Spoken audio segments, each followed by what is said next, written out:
Yang pertama ingin saya lakukan adalah bagaimana menjadikan agama itu sebagai inspirasi, bukan aspirasi.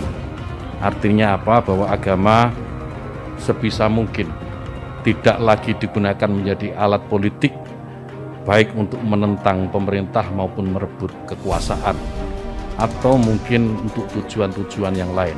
Agama biar menjadi inspirasi, dan biarkan agama itu membawa nilai-nilai kebaikan, nilai-nilai kedamaian dalam kehidupan berbangsa dan bernegara. Memisahkan agama dari politik sama dengan memisahkan agama dari jual beli, memisahkan agama dari pernikahan. Jual beli, pernikahan, politik itu kan bagian dari kehidupan, dan agama datang mengatur kehidupan.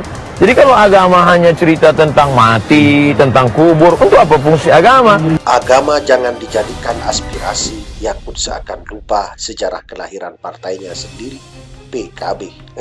Belanda yang melarang kiai bicara politik, maka saatnya para ulama, saatnya para habaib untuk bicara politik. Jangan lupa pakai telinga, dengar baik-baik, pakai mata, lihat benar-benar, pakai hati, renungkan.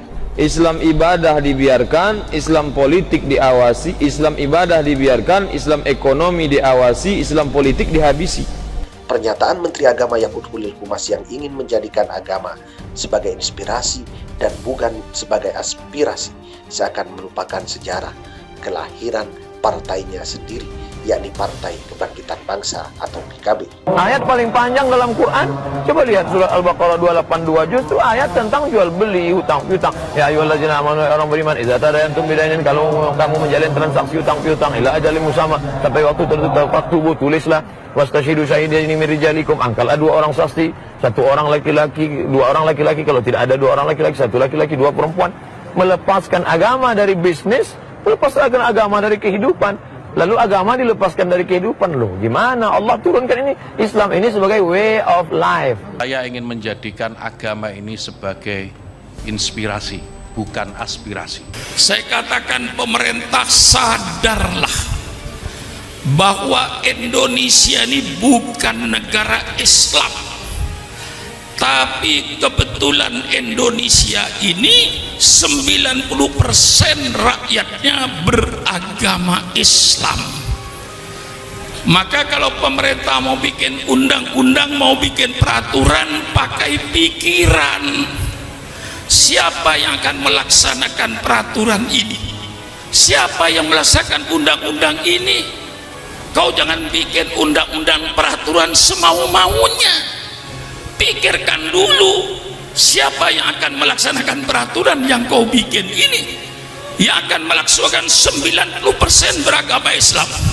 Jangan Anda bikin peraturan, jangan Anda bikin peraturan pemerintah yang bertentangan dengan Al-Quran dan Sunnah Nabi. Persilakan Anda bikin peraturan. Kalau peraturan itu jelas-jelas bertentangan dengan Quran dan Sunnah Rasulullah, umat Islam siap untuk tidak mengerjakan.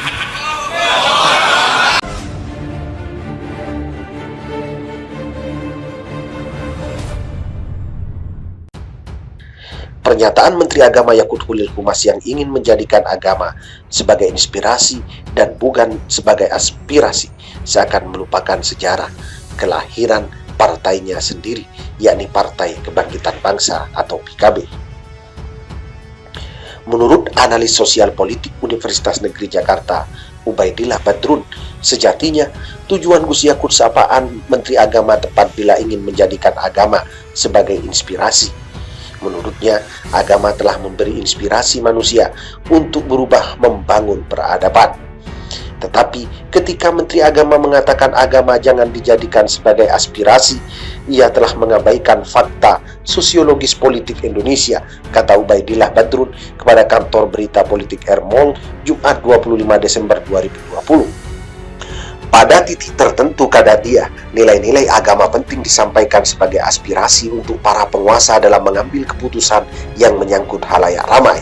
Terlebih bila merujuk pengalaman, agama sebagai aspirasi telah memunculkan partai-partai politik berbasis masyarakat Islam seperti PKB, PAN, dan partai politik berbasis massa sekaligus pemikiran substantif Islam seperti PKS, P3, dan PBB. Kedua aliran ini sama-sama dalam bingkai keindonesiaan. Gus Yakut jadi Menteri Agama itu bukti agama sebagai aspirasi. Mengapa bukan Pendeta Jacob Nahwe atau Romo Magnis Susena yang menjadi Menteri Agama? Atau mengapa Menteri Agama bukan dari Muhammadiyah? Ini soal representasi dan itu artinya soal aspirasi, pungkas Ubaidillah. Memisahkan agama dari politik sama dengan memisahkan agama dari jual beli. Memisahkan agama dari pernikahan. Jual beli, pernikahan, politik itu kan bagian dari kehidupan. Dan agama datang mengatur kehidupan. Jadi kalau agama hanya cerita tentang mati, tentang kubur, untuk apa fungsi agama? Agama jangan dijadikan aspirasi. Yakut seakan lupa sejarah kelahiran partainya sendiri, PKB. Belanda yang melarang kiai bicara politik, maka saatnya para ulama, saatnya para habaib untuk bicara politik. Jangan lupa pakai telinga, dengar baik-baik. Pakai mata, lihat benar-benar. Pakai hati, renungkan. Islam ibadah dibiarkan, Islam politik diawasi. Islam ibadah dibiarkan, Islam ekonomi diawasi, Islam politik dihabisi. Pernyataan Menteri Agama Yakut Holil Komas yang ingin menjadikan agama sebagai inspirasi dan bukan sebagai aspirasi seakan melupakan sejarah kelahiran partainya sendiri, yakni Partai Kebangkitan Bangsa atau PKB. Ayat paling panjang dalam Quran, coba lihat surat Al-Baqarah 282, justru ayat tentang jual beli, hutang piutang. Ya ayyuhallazina amanu, orang beriman, idza tadayantum bidainin, kalau kamu menjalin transaksi hutang piutang ila ajalin musamma, sampai waktu tertentu, faktubu, tulislah, wastashidu syahidaini min rijalikum, angkatlah dua orang saksi, satu orang laki-laki, dua orang laki-laki, kalau tidak ada dua orang laki-laki, satu laki-laki, dua perempuan.